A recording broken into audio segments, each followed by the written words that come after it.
नमस्कार दोस्तों, मैं वैभव राज आपका स्वागत करता हूं तक्षशिला ट्यूटोरियल के ऑनलाइन चैनल पे।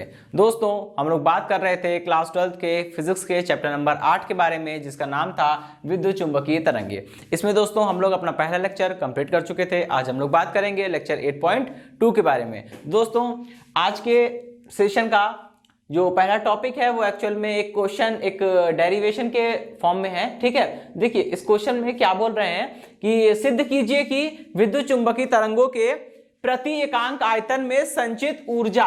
दोस्तों, प्रति एकांक आयतन में संचित ऊर्जा को ही हम लोग ऊर्जा घनत्व कहते हैं। ठीक है, तो आपको ये प्रूफ करना है कि विद्युत चुंबकीय तरंगों के प्रति एकांक आयतन में संचित ऊर्जा यानी ऊर्जा घनत्व का मान निम्नलिखित होता है। ठीक है, और देखिए ऊर्जा घनत्व को वैसे तो हम लोग स्थितिज ऊर्जा को कैपिटल यू से लिखते हैं, लेकिन दोस्तों ऊर्जा घनत्व की जब बात आती है तो हम लोग वहां पे स्मॉल यू का यूज करते हैं। ठीक है, यहां देखिए मैंने स्मॉल यू लिखा है। Small u is equal to B square upon में mu is equal to epsilon into E square. ये हमें प्रूफ करना है। ठीक, चलिए तो सबसे पहले तो ये बात करेंगे दोस्तों कि जब हमने विद्युत चुंबकीय तरंगों के गुण पढ़े थे, ठीक है, तो विद्युत चुंबकीय तरंगों के गुण में हमने एक बात सीखी थी, वो ये थी कि हमने उसमें एक पॉइंट पढ़ा था।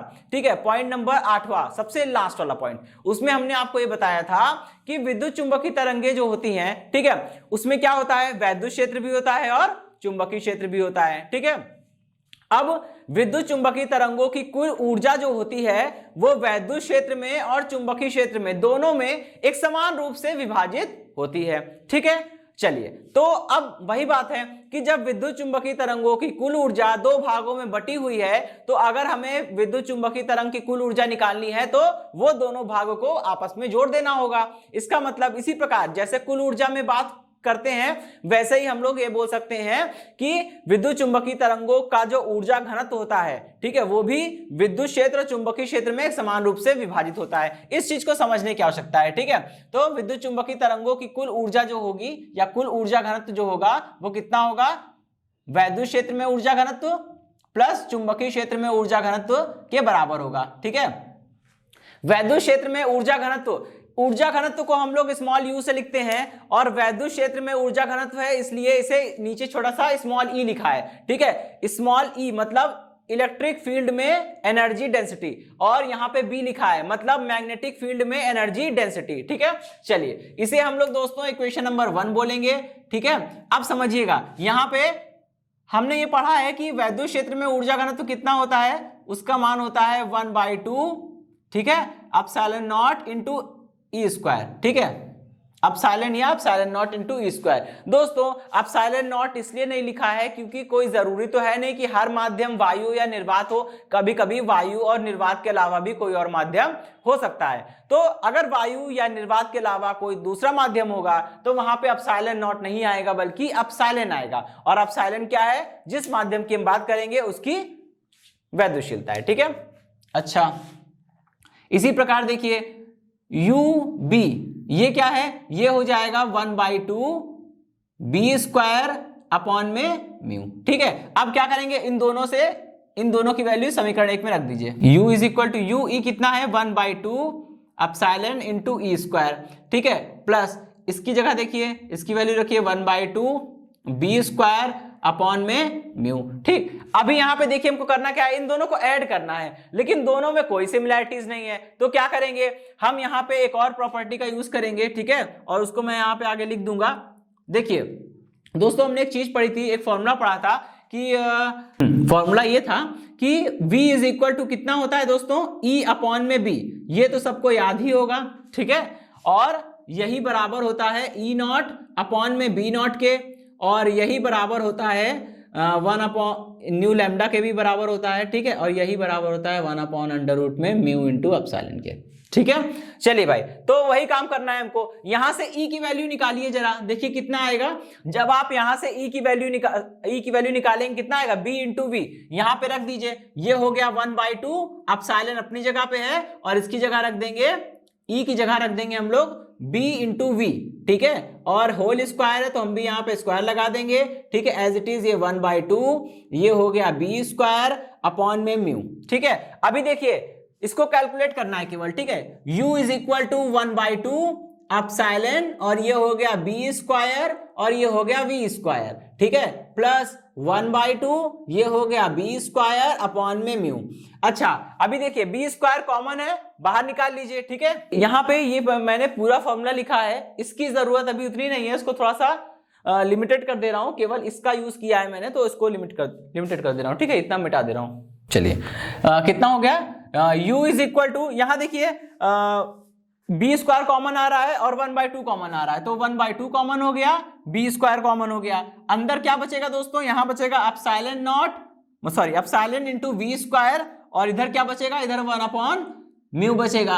अब यहां से समझिएगा दोस्तों, यहां पे हम एक और फॉर्मूला यूज करने जा रहे हैं, v बराबर कितना होता है 1/√, में म्यू इंटू एप्सिलॉन, ठीक है, यहां पे हम इसका ही यूज करेंगे। देखिए कैसे यूज होगा इसका, 1/2 और b को हमने बाहर निकाल रखा है, ठीक है। चलिए एप्सिलॉन की जगह पे, या अभी एप्सिलॉन को छोड़ दीजिए, v स्क्वायर की वैल्यू कितनी होगी, v स्क्वायर की वैल्यू होगी 1 इसका स्क्वायर करेंगे तो अंडर रूट हट जाएगा, 1 म्यू इंटू एप्सिलॉन नॉट, ठीक है, मतलब एप्सिलॉन, ठीक, ये हो जाएगा 1 mu into epsilon plus 1 mu, इसको सॉल्व करिए कितना हो जाएगा, ये हो जाएगा बी स्क्वायर कॉमन है ना यहाँ पे, ठीक है, देखिए कितना हो जाएगा 1/2 बी स्क्वायर, ठीक, और अंदर कितना बचेगा, ये कटेगा और यहां से आ जाएगा 2 में म्यू, इसको सॉल्व कर लीजिए कितना हो जाएगा, u इज इक्वल टू, ये कटेगा, ठीक है, 2 से 2 कैंसिल हो जाएगा और कितना आएगा बी स्क्वायर अपॉन में म्यू, इसे हम लोग इक्वेशन नंबर 2 बोलेंगे, ठीक है। चलिए भाई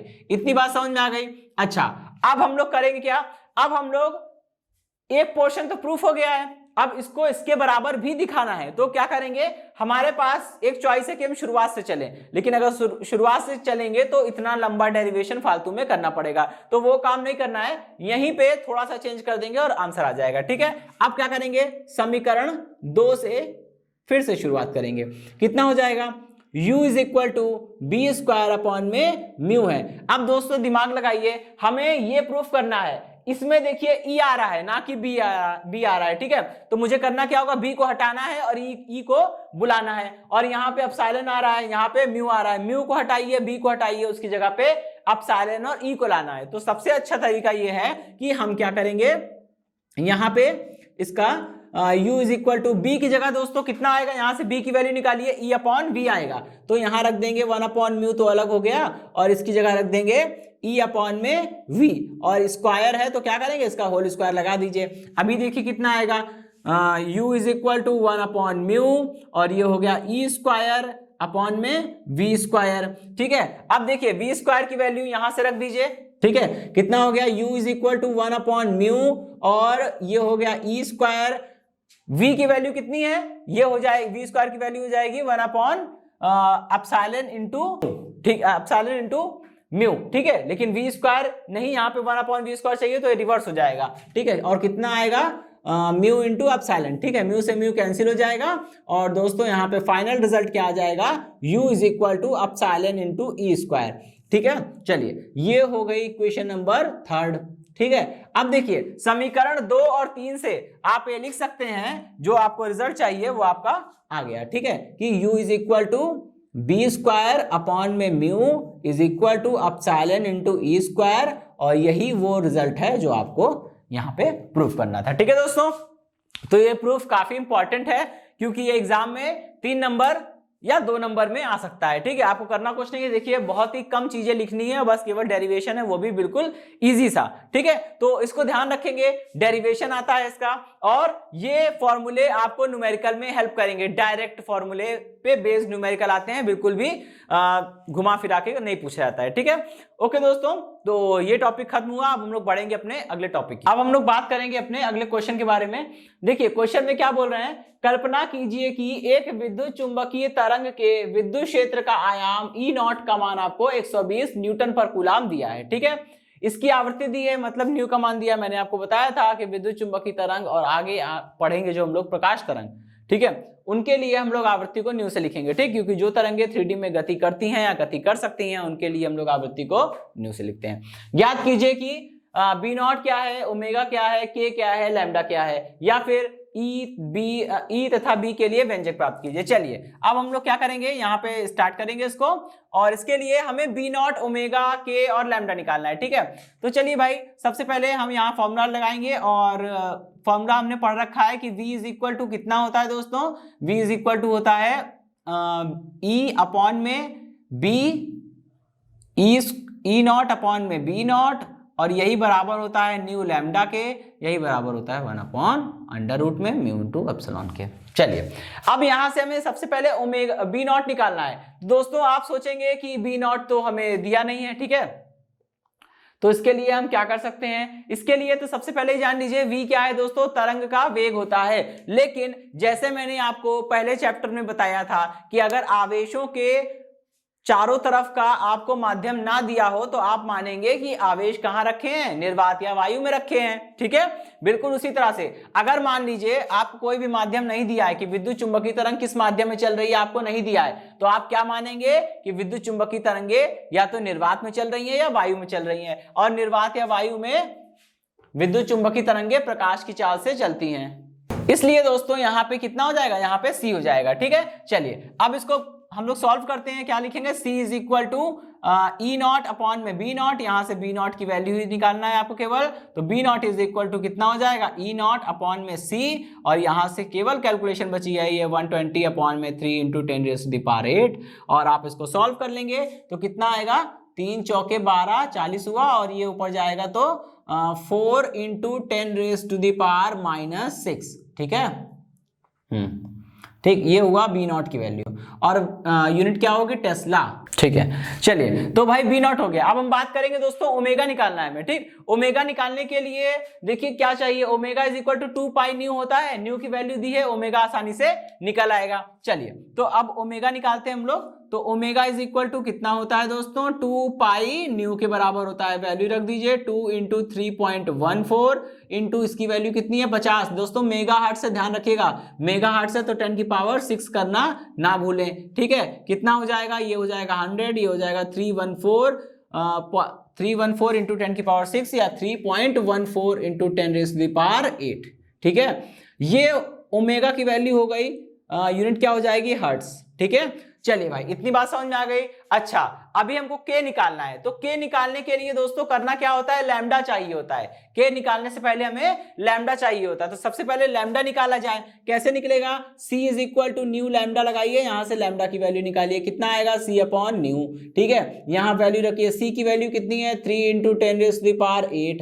अच्छा, और न्यू की वैल्यू कितनी है, न्यू की वैल्यू आपको दी हुई है। ठीक है, 50 मेगाहर्ट्ज यानी कि 50 इंटू 10⁶। इसको सॉल्व कर लेते हैं। सॉल्व करने पर देखिए कितना आएगा, लैम्डा इज इक्वल टू ये पावर हो जाएगी 7, ऊपर एक पावर बचेगी 30/5, 30/5 कितना हो जाएगा 6। ठीक है ना, 30/5 ही हो जाएगा 6। ठीक है, और MKS में सारी वैल्यूज है तो इसकी भी वैल्यू MKS में आएगी। और दोस्तों लैम्डा होता क्या है, आपने 11वीं क्लास में पढ़ा है, तरंग दैर्ध्य जो होती है वो 2 क्रमागत श्रृंग या 2 क्रमागत गर्तों के बीच की दूरी होती है, या फिर हम यूं कह सकते हैं कि जब कोई भी तरंग अपना एक दोलन पूरा करती है, उस एक दोलन पूरा करने के दौरान तरंग क्षैतिज दिशा में, ठीक है, या अपने संचरण की दिशा में जितनी दूरी तय करती है वही दूरी क्या होती है, तरंग दैर्ध्य होती है। तो एक्चुअल में बेसिकली क्या है, लैम्डा क्या है, तरंग दैर्ध्य जो है वो एक प्रकार की दूरी है, तो दूरी का MKS मात्रक मीटर होता है, तो मैंने यहाँ पे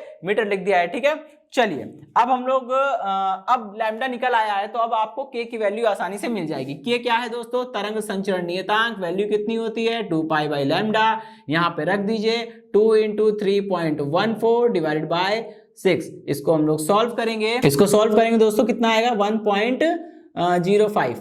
ठीक है, और इसकी यूनिट क्या होगी दोस्तों, इसकी यूनिट आपको नहीं पता है तो जरा यहां से देख लीजिए, के की यूनिट निकालनी है तो 2 पाई अपॉन लैम्डा की यूनिट निकालनी होगी। 2 पाई की कोई यूनिट नहीं होती है, लैम्डा की होती है, मीटर ऊपर जाएगा तो मीटर इनवर्स हो जाएगा, तो ये हो गया मीटर इनवर्स। ठीक है, चलिए भाई इतनी बात समझ में आ गई। अच्छा अभी हमको सेकंड वाला पार्ट जो है वो सॉल्व करना है। सेकंड वाले पोर्शन में देखिए क्या बोल रहे हैं, ई का व्यंजक निकालना है और बी का व्यंजक निकालना है। दोस्तों ई का फॉर्मूला क्या होता है, ई का समीकरण, E is equal to E not sine omega T minus K X, यही होता है ना, बस अब हमको यही रखना है, ठीक है। यहां सारी वैल्यूज रख दीजिए, ये सॉल्व हो जाएगा। ई नॉट की वैल्यू कितनी है 120, ठीक है। अच्छा, और यहाँ क्या दिया है, देखिए यहाँ दिया है ये हो गया साइन। ओमेगा की वैल्यू कितनी है, ओमेगा की वैल्यू है 3.14 इंटू 10⁸8, ठीक है।